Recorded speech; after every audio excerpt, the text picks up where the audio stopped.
थाक्यो नि यही माया भनेकै थिएँ यात्रा लामो छ, हरेक पाइलामा गाह्रो छ। हेर न अब यहीँ टुङ्गो हुने नै भयो, जस्तो भए पनि शिकार गर्नु पर्ने नै भयो। मेरो यात्रा सिधा अनि तिमी मोडिनु पर्ने भयो। ख्याल गर ल, अगाडिको समाज अनि त्यहाँको बाटो राम्रो नहुन सक्छ।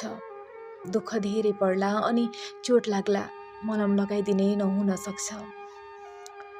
ती नरम हातले साथ खोज्दा हिजो जस्तै मेरो उपस्थिति त्यहाँ नहुन सक्छ।